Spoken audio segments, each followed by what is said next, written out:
All right, let's go ahead and talk about pitches. I had previously mentioned that you would all be responsible for a weekly story idea, and we call these pitches. And Madison gave you a little bit of a preview on what those pitches are going to look like when you submit them. And if you have a new staffer packet, there is some information about pitching good story ideas on the back page. So we have, well, let's go through that. The first thing you need to think about is what is going to be a good story idea. What makes something newsworthy or worth reading? Like, what characteristics are you looking for in the content that you take the time to read? Somebody has to care about it. But what makes you care about it?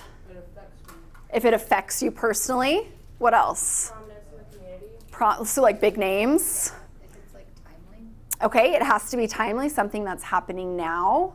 Something interesting, Novelty, something interesting. I mean, we all have our individual things that we look for. So like as I'm scrolling through my news app, as I do on a daily basis, let's see what's gonna catch my eye. Is that a 6? Yeah, are you judging? No, the 6 is the best. Okay, so there's usually something Trump related at the very top, something political.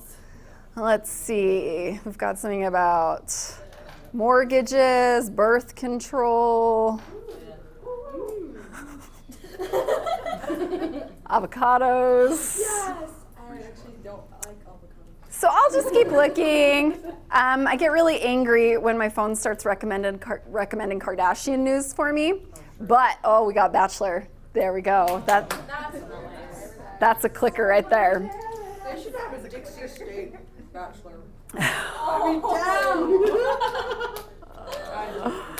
So a lot of times I am looking for something that suits my taste, but like you said, we're looking for things like novelty, something that's a little bit different, prominent, big names, timeliness, and all of these things are characteristics you'll want to look for in your pitches as well.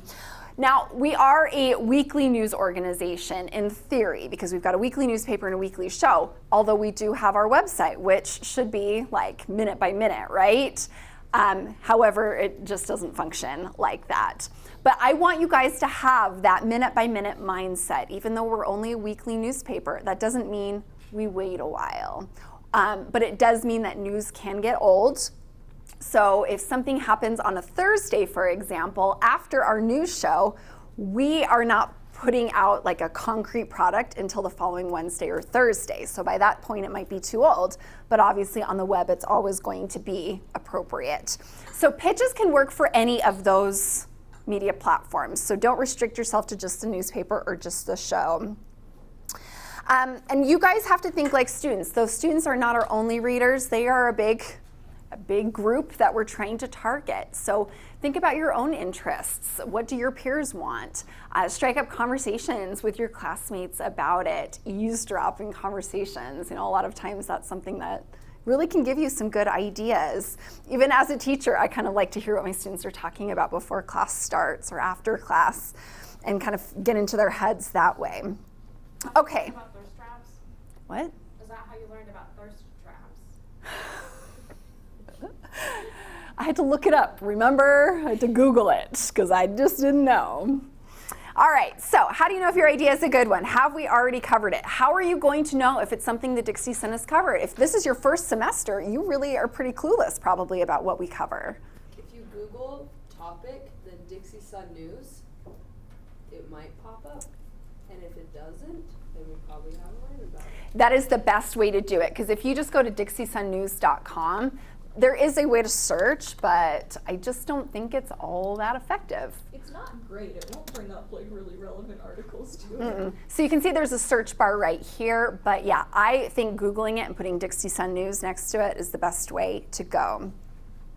Now, there are some things that we'll cover like all the time, like it just is always relevant. But you're always going to be looking for something new to say or a fresh angle about it. So I have some ideas here, like campus parking. Oh, wow. Like, can a semester go by where we don't talk about it? That's the thing that everybody loves to complain about, right? Parking. Can we put a new spin on it? I'll put you to the challenge in a minute. Are there good, legitimate sources accessible? So let's say there's something happening politically, and it might be big news nationally, but can we bring it to the Dixie Sun level? Like, do we have local sources who are authoritative enough to talk about it? Something like celebrity gossip just does not work because we don't have local authoritative sources. We want tangible people that we can reach out to. So you have to think about that. Is it something readers care about or still care about? Like, let's take the bottle cap challenge. Is that something that people still care about? Bottle? Petals on our question, and Are you talking about where Like the Andrew like, Yang like takes out yeah, the bottle? yeah. That's stuff like I guess care that about answers it. your Yeah, there we go. See, again, like news goes through very quickly, so old news becomes old news pretty quickly. Is it information readers could find anywhere? So let's take something like professional sports. Like, are we going to be the right place to write about the Jazz, or are other people doing it better? Other people are probably doing it better. And there's plenty of places where you can go if you want to read about the Jazz. So we really want to think about our niche. Our niche is the university. And certainly we do branch out into the community. And anything that connects the university to the community is like a win-win right there. So like for sports, we really try to focus on Dixie State sports, things that are directly affecting you as students and faculty and staff as well. Then you have to think about the multimedia. What are your art ideas, photo, video, graphics, etc.? Because that is part of the requirement. And lastly, ask yourself, would I want to cover it? If the answer is a big fat no, then why would you even pitch it in the first place? Now, you are not required to take the assignments that you pitch. I hope that would be incentive. Like if there's something you want to pursue, pitch it effectively, and then you probably would be able to.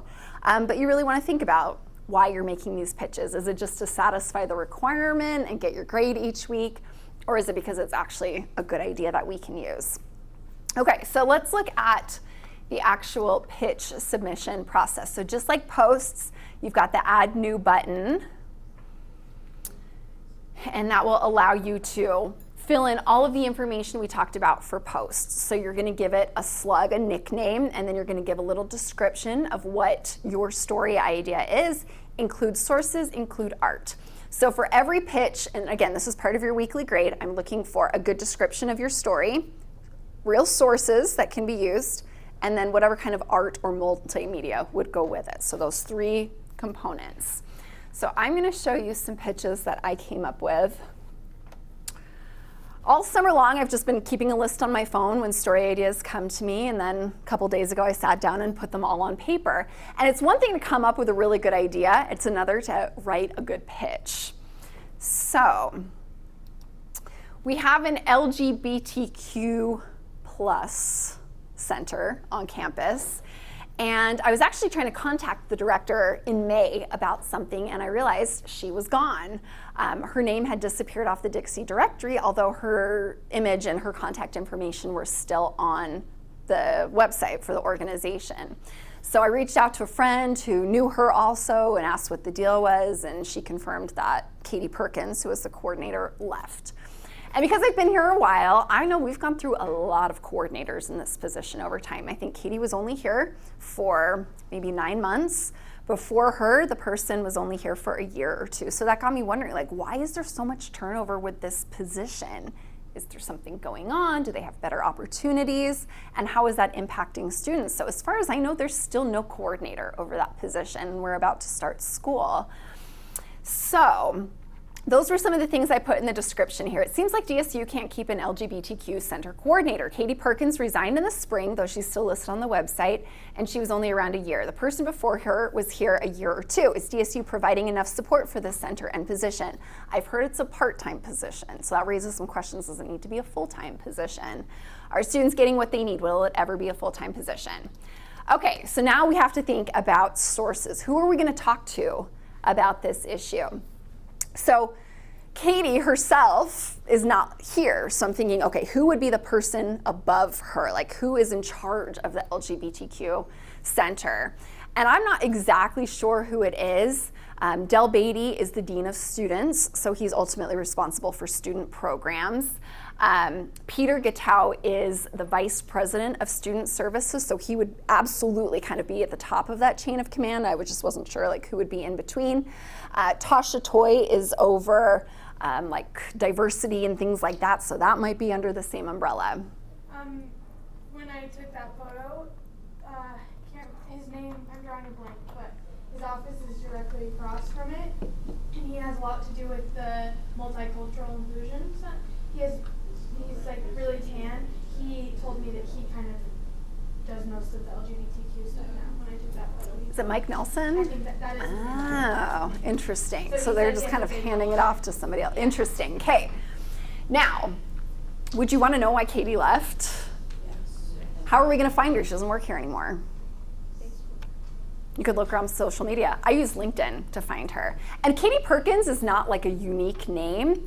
So I just was kind of brainstorming, how am I going to find her in my results? So I did Katie Perkins LGBTQ because I thought maybe she would take another job in the same kind of field.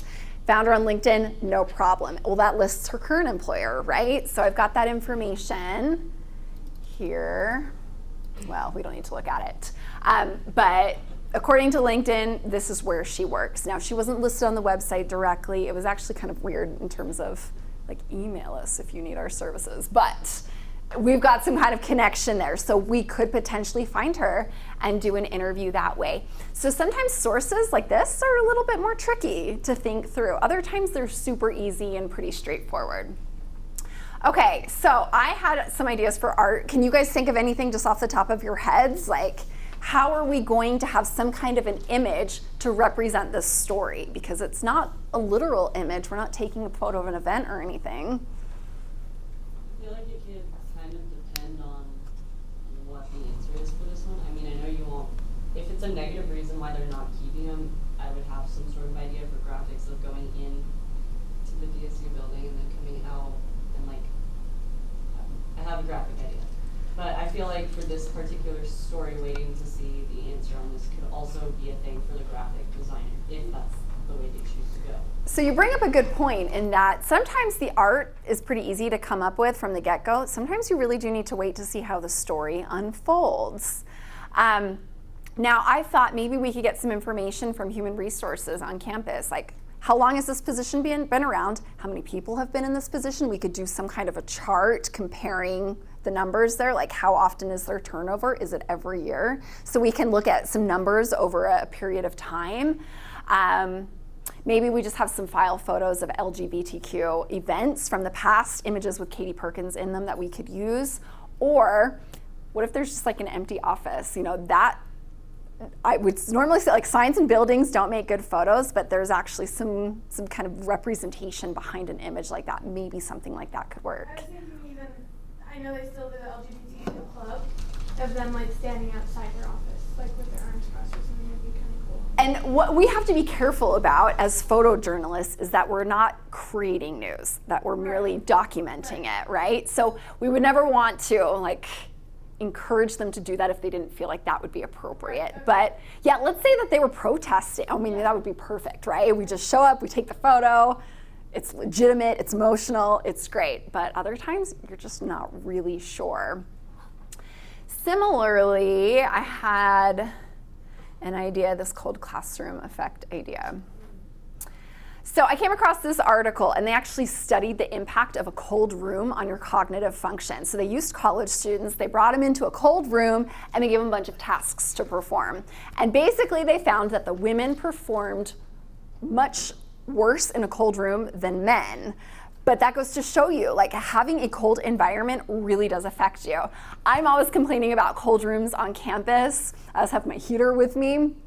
In other places on campus, it's extra warm. It seems like it's kind of all over the place. I actually brought a thermostat from home last semester, so I could see what the temperature was in my office. It was about 60 degrees. I think we would all agree that that's cold, right?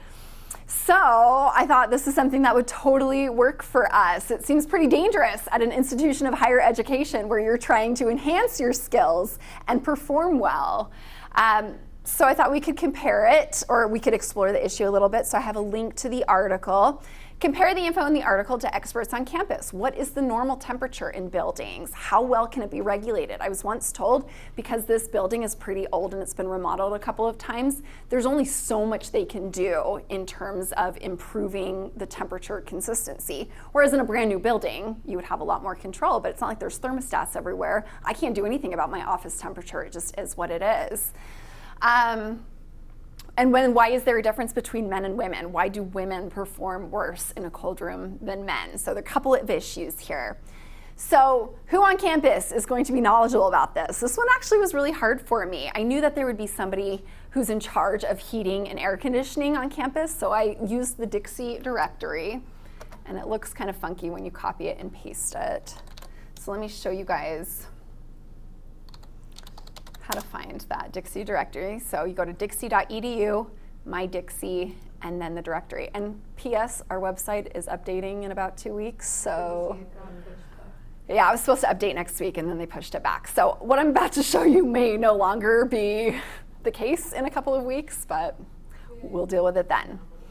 So you've got every employee on campus listed here. So if you're looking for something like heating, I think that's what I did, then I got my information there. So I just copied Chad's information from here, put it directly into the pitch. Okay, so he can give us the technical stuff about campus and how all that works. I also wanted somebody to comment on kind of the science behind the article and why men and women are different. And that's where I felt stumped. I'm like, who on campus could talk about something like that? Biology professors. Maybe biology professors. Do you guys have any other ideas? You can find whoever actually wrote the article. It might be a little bit more work, but. You know, you bring up a really good point there because, and I don't know where this study was conducted, but yeah, the name is going to be in the research, right? So why not take the time to call somebody across the country? Just because it's not local does not mean it's not relevant. So I don't want you to write off sources that aren't like right here in St. George, because they can still be good. Any other ideas you guys have? So I know it's kind of like out there, but maybe the Women's Resource Center, since it's specifically targeting women. That's a great idea, yeah, because they're trying to give women whatever resources they need to be successful. Cold rooms are a blockade to our success, so maybe that's something you'd have something to say about. So this is where, again, I think the hardest part of the pitches come in, really thinking about the right sources. I've seen a lot of bad ideas for sources on pitches because people just don't know any better. And that's okay too. So if there's ever a time where you have an idea, you're not really sure how to execute it, come talk to me, come talk to an editor. You know, the people who've been here the longest will probably have the best resources for you. Okay. Any questions? Okay, so here's what I want you guys to do. I want you to start getting stronger at coming up with unique ideas. And like I said, there's kind of the same old topics that pop up every semester, and having been here for 15 years, you better believe I've heard a lot of them over and over and over again. So I came up with 3 kind of common cliche story ideas, and I want you guys to figure out how we can kind of put a fresh, new approach to it. So let's see, how about we just keep it close? We'll do you 4 as one group, you 4, and your row is one group, and you're a big group of 7 over here, so nobody has to move. Unless we want to add one person to each of these groups, we can do 5, 5, and 5. Who wants to be team parking? You're gonna take on the challenge, okay. Who wants to be team best hiking spots? Okay, so that means by default, you guys are team dealing with roommates. Okay, so 3 topics we've heard about over and over and over again. Come up with as many fresh approaches to this topic as you can. I'll give you a couple of minutes to brainstorm. All right. Are the groups ready to share what they came up with? Who wants to go first? Okay, Jess, tell us what you came up with. Your team parking. Yeah, so we kind of were thinking about combining. I know that the ticket people have a specific route every single day, And so we did a story on where they go. And so you know when they'll be there and when you shouldn't be there. And also, what was that? The schedule. Oh, the schedule, yeah. There's definitely different times during the day where it's convenient to park in a certain parking lot and when it's not, and to like watch them and be like, this is not the time to go try to park over here, and this is, so. Okay. Timing and when to know when you're gonna get a ticket. Okay. So I think it's funny to talk about when they're coming around to ticket, because I'm guessing once that article is published, what will happen? Yeah. They're going to change it, right?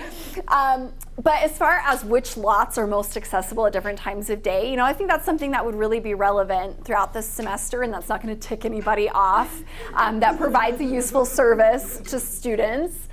So I think that's a really interesting idea. What about photo ideas? Did you guys go anywhere in that direction? No, we did not. What would be a good photo idea for something like that?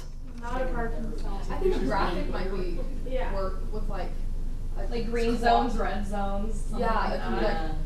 It could be even like an information graphic where like it has like you have an area of like the thing and it like shows like the time where like that parking lot works. So maybe we could take the Dixie map, because all the Yeah. parking lots are marked there, and we could have 3 different versions, like morning, noon, and then afternoon, late afternoon. And then you could kind of change the colors on the map according to the time of day. I think that would work really well. So in that case, like you said, a picture of a parking stall, no? Why not? Because it's not interesting.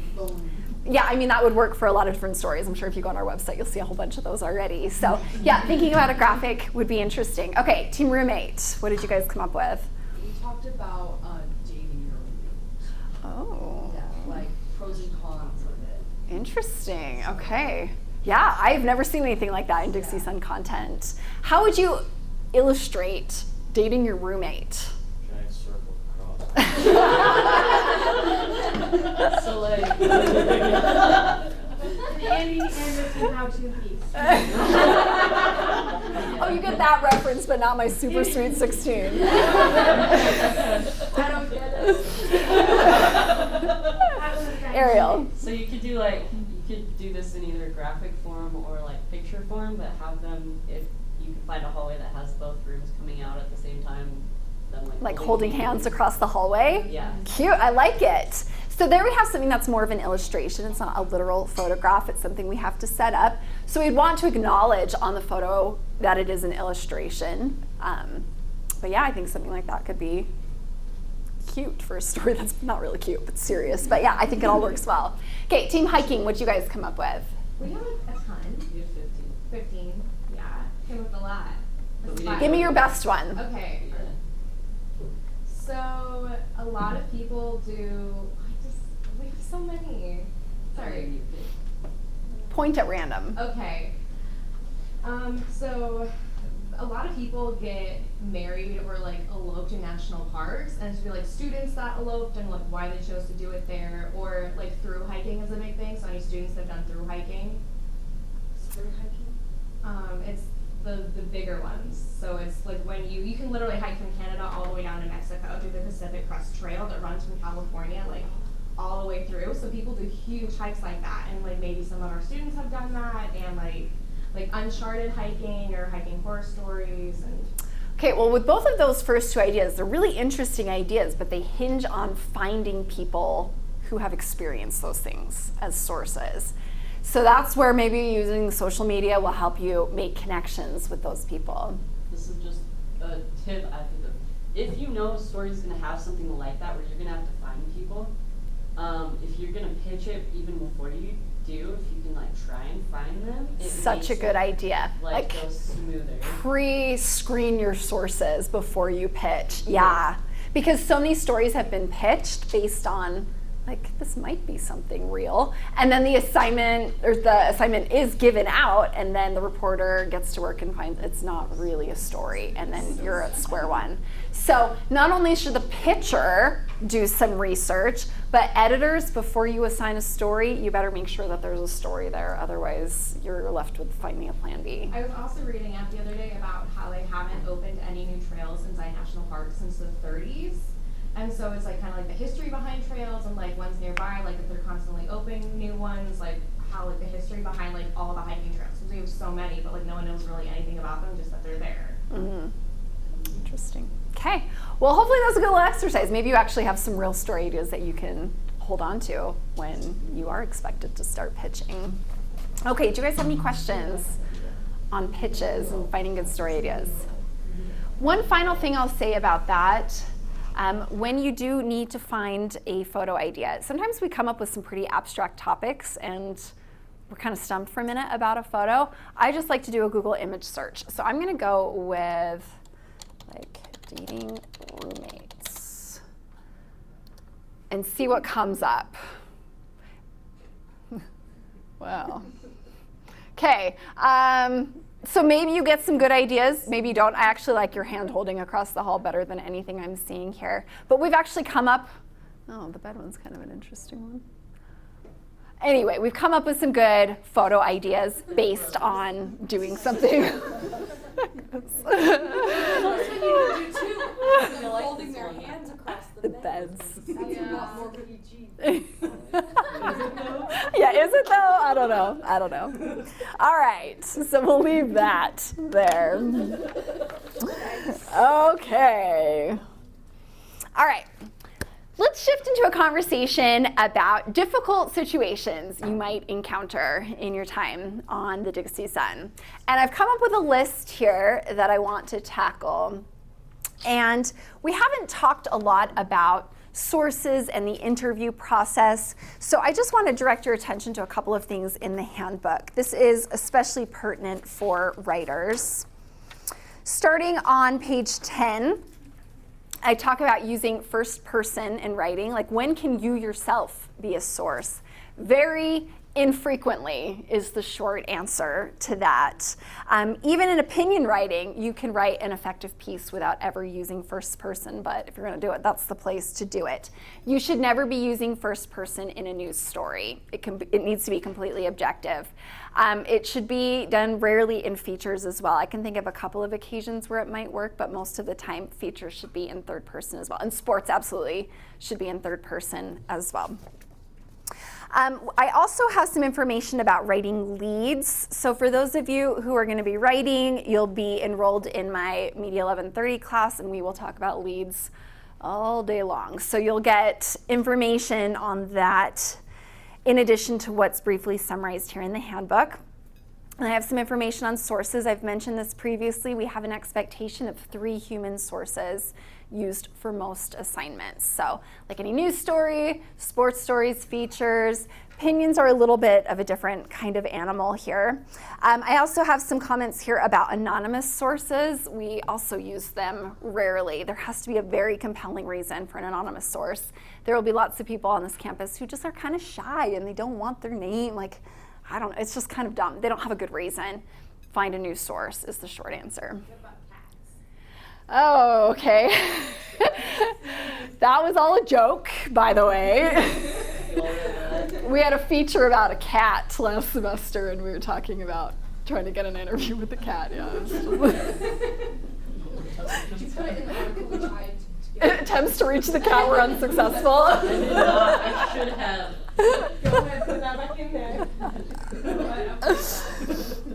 So if you have a situation with an anonymous source, the most important thing to do is consult with your editor and figure out what needs to happen from there.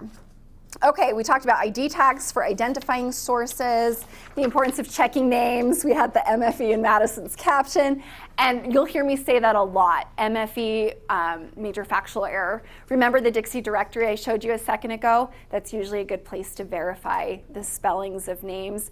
Editors, when you see proper names in stories, you should always just Google them and figure out, is it one word, is it 2 words? Sometimes we just have inconsistencies with stuff like that. Don't trust Google for the Gardner Center, though. Okay. For future reference, the Gardner Center on campus is always Gardner. That's it. Also, the middle initial is N, not S. Yeah.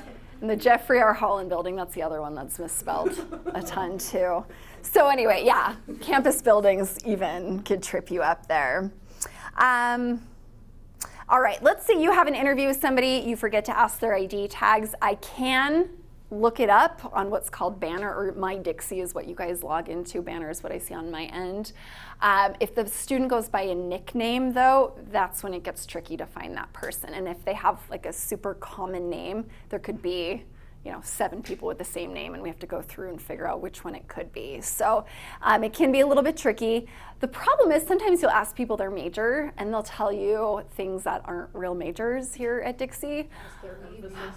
Like nutrition. Nutrition is not a major here. So probably they're just getting their generals here and they're planning on transferring. Or maybe they just don't even know that nutrition's not a major. It happens. So Someone told me basket weaving once. no, they're messing with you. Oh, no, I knew that. Did you stop and say? I was like, that's not a real major. They're like, I'm just getting my generals done. Okay, good.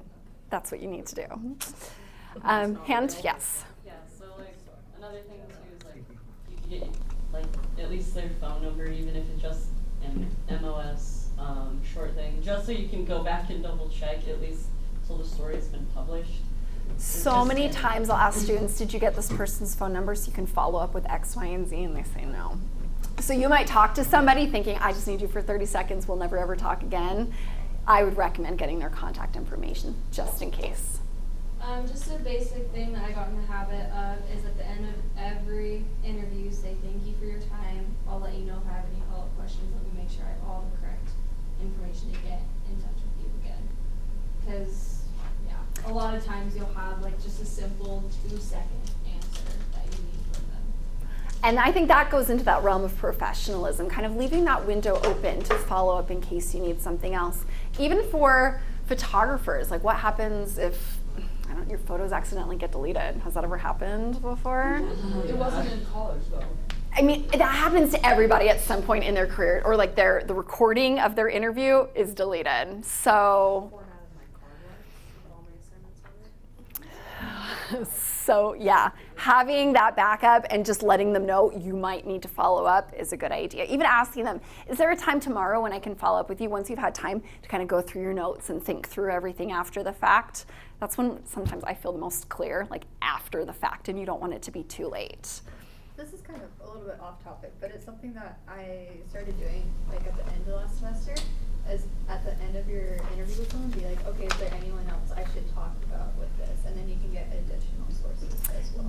That's a great question. So always ask for additional sources. I always like to ask, is there anything I haven't asked you that you'd like to add? Because then that gives them the opportunity to think of something different. Because you might be kind of tunnel vision on your assignment, that it's only going a certain direction and maybe there's more to it.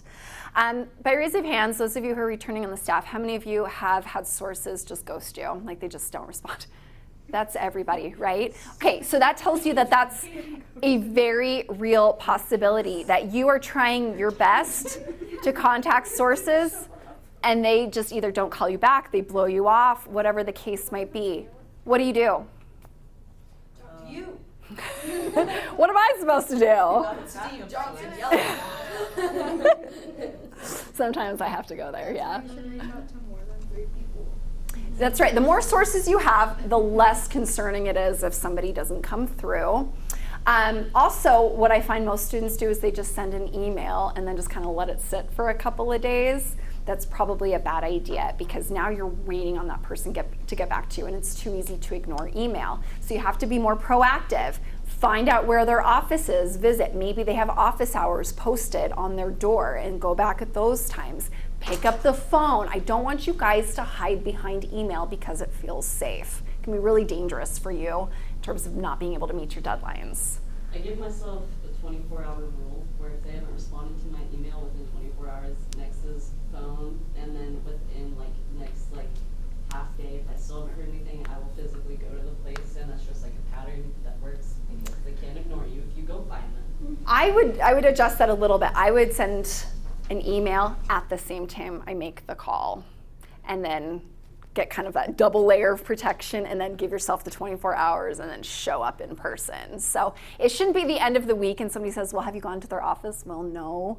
You guys are going to have to be proactive about this stuff. Talking to strangers is something that's going to be a part of your job. So the more comfortable you can get approaching people you don't know sooner, the better. Let's see. You'll also, how many of you have talked to a source who's been burned in the past by a reporter? Almost all of you. Okay, so that's a pretty common situation as well. How do you handle it? They're nervous, they don't want to talk to you, they're skeptical, they think you're going to make a mistake. I always do, I just send them a copy of the audio recording, so they'll have it as well. Okay. For when it's published, so then they're not getting like, well, I never said that, because then they have that copy right there. I like that you send them the audio because that's indisputable, right? I think that's better than sending notes because notes are not going to be complete. I always just go through and explain my process to them and say, okay, well, as an organization, we do strive for, correctness and all of that. We're obviously students, so I'm sorry if you've been burned in the past, but I will do my best to be as accurate as I possibly can. And then I think that's great. Let them know what your process is, what the guidelines are, what are our standards on the Dixie Sun. We strive for accuracy. If we make a mistake, we correct it. But you also need to hold yourselves to a high standard where you take the time to proofread your work, to double check names. No matter what you're doing on staff, whether you're a photographer, making videos, etc., everybody needs to be vigilant when it comes to checking for accuracy because everyone's reputation, the Dixie Sun name is on the line. There are people on this campus who were burned before I ever got here who still will not talk to reporters because it lingers. So how you handle yourself really has that ripple effect on staffs to come, whether I'm here or not. Okay, do we allow sources to see content before it's published? No. I'm totally okay with you sending the audio or even verifying their quotes with them. I think that's great. But showing them the whole story gives them control over the content. So that's where we want to be careful. There may be extenuating circumstances where maybe we let them do it that one time, but that's something that needs to go through Abby. Okay, I'm going to jump into professionalism because I think it's really tied into working with sources. So since you mentioned emails, I'm showing you a real email request for an interview that was sent by a staff member, and the source forwarded it to me because he wasn't happy with it. So you guys tell me what you think. I've changed the names to protect identities. The person is not still on staff. Okay. It's nobody in this room. Hello, Chuck Bass. My name is Blair Waldorf. I'm a journalist from the Dixie Sun News. I am doing a faulty feature column this week, and my deadline is this Thursday. I would like to interview. Is there any time you have tomorrow after 2 p.m. or Wednesday after 11 a.m.? Please let me know, Blair Waldorf. What's wrong here? Improper grammar and punctuation? If you were contacted about a faulty feature, would you be like, what the heck? Okay, so first of all, because of that typo, Oh, is it faculty? faculty is what it's supposed to I say. was like, that is the worst way to like, introduce the yeah. article. What? Okay, so she's not even clearly conveying what it is she's looking for. What else? They don't really give them an option to do the interview. They're just like, when are you available? Exactly. It's not a request. It's like, when am I coming? Exactly. So we want our requests to be just that, request. Nobody has to talk to you. Nobody owes you anything. So asking if they would take the time to do X, Y, and Z and clearly explain what it is you're looking for, that would make a big difference. Also, at the end of all my emails, I have thank you in my name just because it's like, thank you for reading this. You know, it doesn't say thank you. Okay, So- yes, a please and a thank you go a long way. So I always recommend using those. Sudden, you should also, if you can, include why your source is important. Thank you. Because they'll be like, no, I'm not important. Like, listen, but you actually We sometimes need to coax our sources to talk to us. We've already talked, there's a lot of hesitant people on this campus.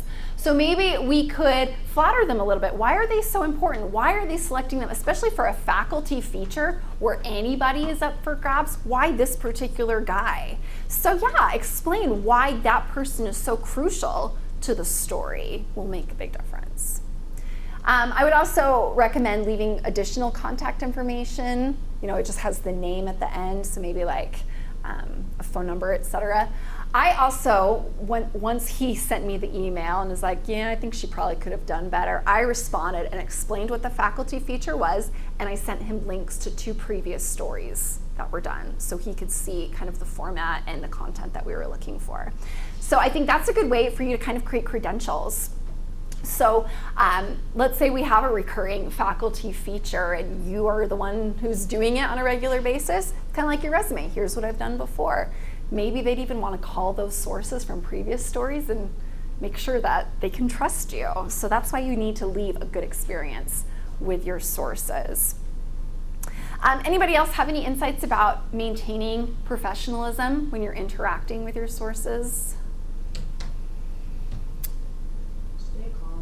Stay calm. Yep, they might tick you off. I get ticked off all the time.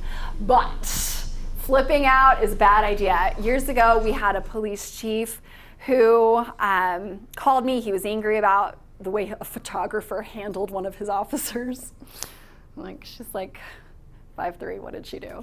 And I fought back for my people. I get very protective of you guys. I'm your advocate, so I'm here to back you up. And so I wasn't very patient with him, and then he refused to talk to anybody on the staff because of the conversation that I had had with him. So luckily that's all over. But yeah, I need to be careful as well. So even if somebody's unkind to you, maintain your professionalism. Okay, let's talk about criticism. Who are you potentially going to face criticism from while you're on the Dixie Sun? Me. Who else? Everyone. Your readers might criticize you. Your subjects. Your subjects. Your editors. You guys, that's the editing process. You will be critiquing each other. Is it hard to receive criticism? Yeah. For most people, I would say yeah. For some people, it's incredibly hard. Other people are kind of easygoing about it. Have you ever cried over something somebody said to you? Yeah. I cried over something. Oh, wow. And then I remember you made me. But then I'm just like, okay, she didn't mean it that way, but it's like not that I'm mad at you. I'm just mad like it hurts, right? I did something wrong. Like that sucks. Like it can be really hard to receive yeah, criticism. I cry about any criticism you give me. So if I start just breaking down crying, I'm not mad at you. I just cry. I get where you're coming from. So why do we have criticism at all? Like, why can't you just submit whatever you want to submit? How are we ever going to improve if we're not giving each other feedback? I think everyone would agree that feedback helps us to create better work. Obviously, this is learning, right? You're in a class, you need that feedback. I wouldn't be doing my job if I didn't help you improve and get better. So yeah, I think that's important to realize that nothing is coming from a negative place. Nobody's trying to make you feel bad. They're trying to make you feel better. And I recognize we've got a lot of different skill levels, people who've never done this and people who've been doing this for a while now. But that doesn't mean there's a point where you kind of tap out and you're like, I'm good, I've learned what I need to learn. Like there's always room for improvement. Any of you have any tips for how you've dealt with criticism? What about from readers? Has anybody ever left kind of like a nasty comment on something you've written? How did you deal with it? I got really upset. I did not handle it well. So what do you wish you would have done differently? Honestly, like I know this might sound bad, but I probably just shouldn't have really cared what they thought about my work.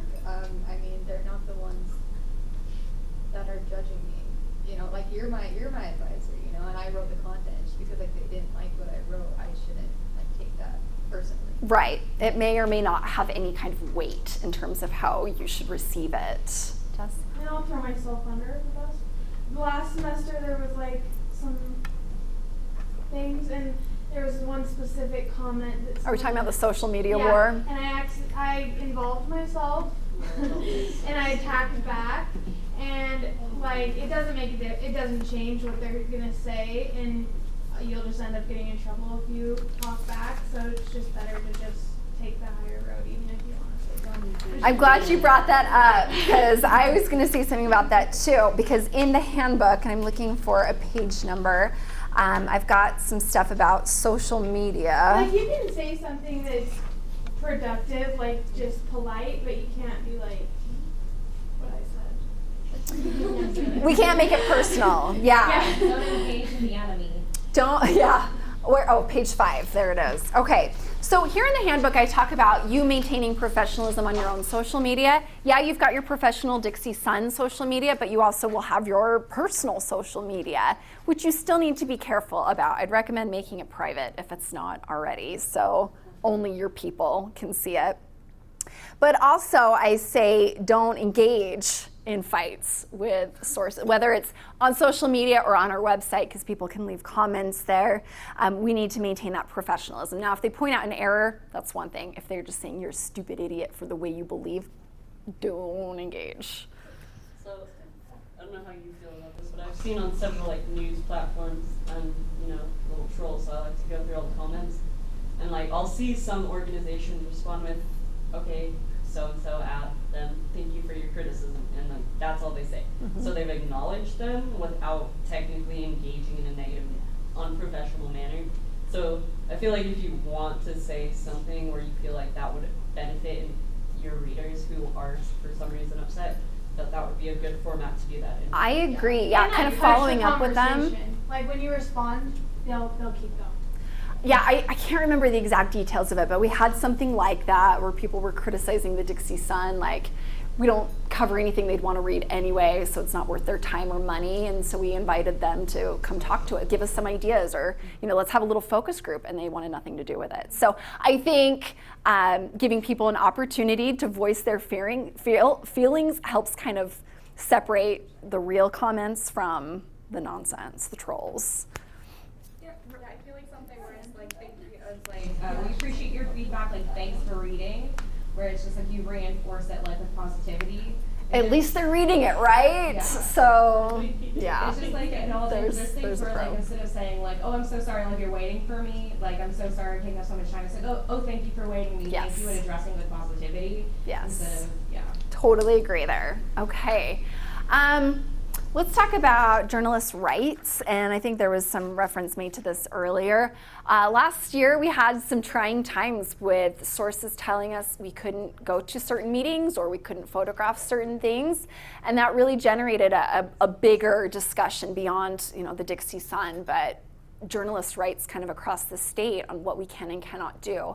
So I really just wanted to keep this broad and say, just because a source tells you you can't do something doesn't necessarily mean it's true.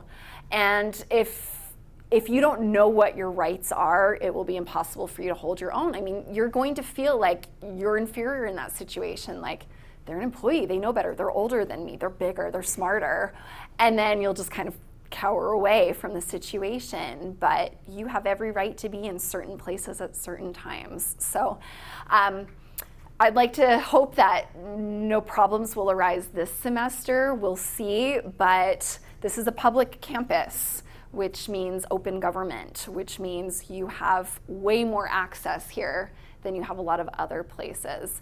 If we were at a private school, this would be a very different conversation. So, yay for public education. It gives you as journalists more rights as well.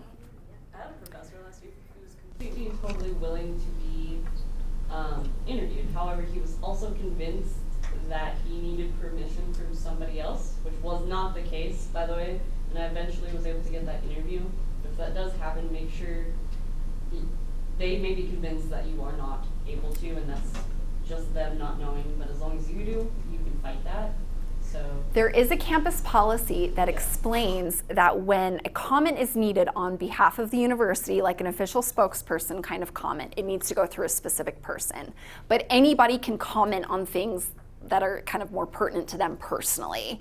And sometimes people on this campus don't understand that distinction. So again, we can pull up the policy, we can talk about it in more detail, you could show it to sources if that ever arises, but people on this campus are allowed to talk to the media. Maybe not as official spokespeople of the university, but we very rarely even need that kind of a comment anyway. We just want people to talk about their stuff. So I do just have a question.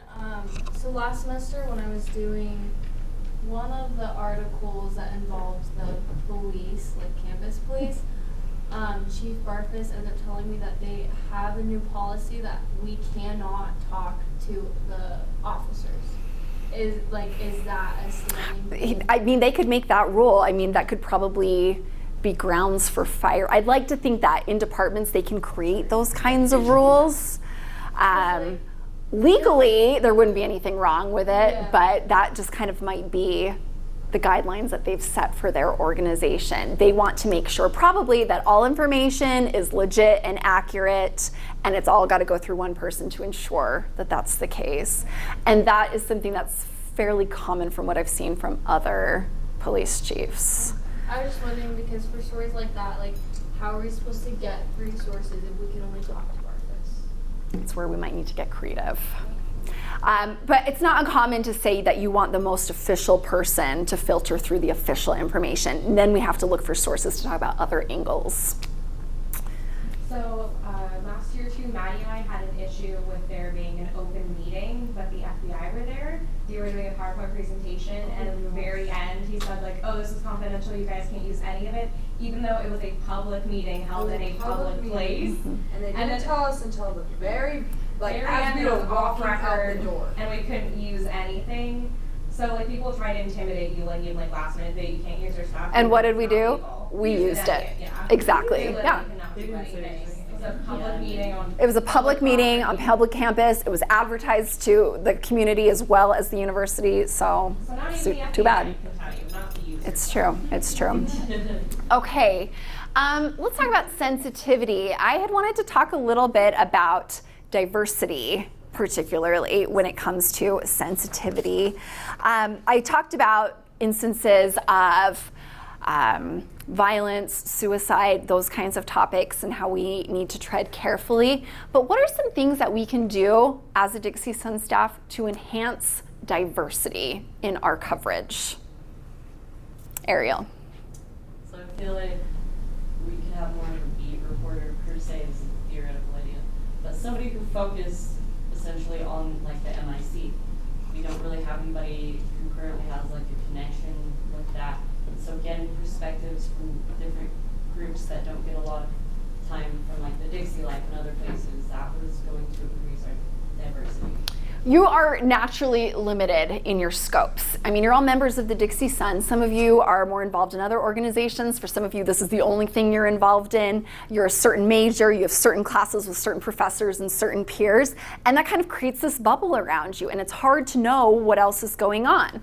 I'm often criticizing the fact that most of our sources seem to be like communication and media studies majors, because that's what you guys are, and a lot of the professors we interview are as well. So that's why we need to strive for diversity, because that's not representative of the campus as a whole. So I'm glad you brought up beats. Each one of you will be assigned a specialized topic on campus this semester that you will have to make contact with. So whether it's the Multicultural Inclusion Center, once a month you're going to have to go to somebody there, kind of get the scoop, what's going on. That's something that you'll be able to incorporate in your pitches, and that will also ensure that we are kind of hitting all of our bases when it comes to covering the campus as a whole.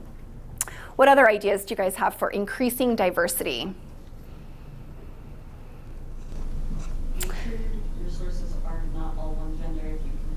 Exactly. Anytime I see an assignment that's all female or all male, it's a red flag. It's lacking diversity. Similarly, when it comes to race, if you've got all white people in your photo, maybe we need to regroup and come up with some other ideas there as well. Also, I think like utilizing friend groups can be a problem as well. Like you're looking for additional sources, they recommend their friends, but again, it's all kind of within the same bubble, so we may not branch out enough in those kinds of instances. Another thing we can do is be really careful with our language. For example, what's the right thing to say? Is it black or is it African American? Depends on if they're actually African American or if they're actually an African.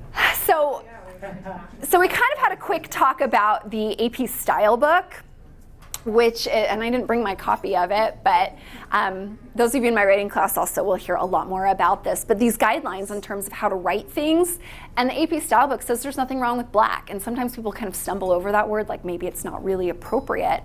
But like you said, like African American can mean different things, and if people have no ties to Africa, then it doesn't seem like the right term either. So terms related to race, terms related to religion, sexual orientation, all of those things are potential traps in terms of us losing our focus for diversity. It might be a good idea to like start asking people their pronouns in interviews as well. Exactly. So, for example, somebody who's transgender might want to be known as he versus she, or maybe they even want to be they. The grammarist in me is crying inside over using this generic they, but it's something that we're seeing, it's evolving, and that might be the most appropriate use of that pronoun. Just like one last little thing. Even though you're not supposed to put yourself into the news per se, I found that because I am Latina, I have a good connection with the NIC. And so like you can find places like that for like beats and like the sensitivity and all of that. You know your own culture better than other people. So if you're covered in something like that, you should ask those kinds of questions like, oh, what do you identify as? What race would you identify as? And so on. That will just increase our view.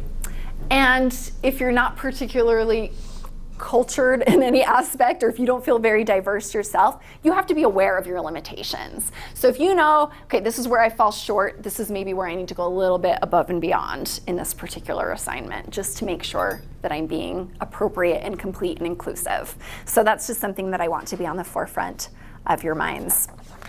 Okay, lastly, time management. Funny that that's what I need to talk about, and I'm 3 minutes over the time I've set for myself. You're going to be busy. You're already busy, and you're going to have assignments that are very demanding on your time, some of you more than others. So you've heard some advice today. Start early. Even though your deadline's not to the end of the week, doesn't mean you should wait till the end of the week. Another thing that I think is a good time saver, even if you're recording your audio or video, take notes at the same time. Maybe you don't have to spend the time going back through your audio and video if you've got really good notes. And also that prevents you, like if you have a crisis and something gets deleted, you at least still have something on paper that you might be able to work with. Has anybody ever heard about that sand and rock analogy? Should we add this rocks first? And then Yes. So let's say we had a jar here, and I had a bunch of rocks and sand that I needed to fit in the jar. What's the strategy? Do I start with the sand and then put in the rocks? No, why not? Because then you've kind of built up this base with the sand, and then you can't fit all your rocks in. But if you put your big rocks in first and then pour in the sand can fit in all of the nooks and crannies. So this is an analogy for your assignments and all the things that are on your to-do list. Start with the big assignments first. And I think that sounds counterproductive. Like, let's just tackle all these little things and I'll get them out of the way. But those are the things that kind of take us away, and they can actually add up. For me, that's email. I feel like I could spend hours a day on email, and then I never get to the important things like grading papers. So you guys just need to be really in tune with your big rocks and your sand, and a lot of the assignments you have here are going to be those big rocks that you need to get out of the way first. So over the summer, I was doing some freelance editing work for Franklin Covey. Is anybody familiar with what kind of stuff Franklin Covey does? Like, it's a lot on productivity and teamwork and an effective workplace. So it's kind of at the forefront of my mind here. And that's where that sand and rock analogy actually comes from. There's a lot of things we can do quickly, but not well. Would you agree? Don't let that be your Dixie Sun work. There are interviews you might be able to get done very quickly. It might be very easy to go out and snap a couple of pictures and call it a day. It doesn't mean your work is done well. And if your editor asks you to go back and do it again, then that's just taking extra time, right? So doing it the first time well is certainly in your best interest. We could spend an entire day talking about all of these things in more detail, but that gives you a little bit of a preview.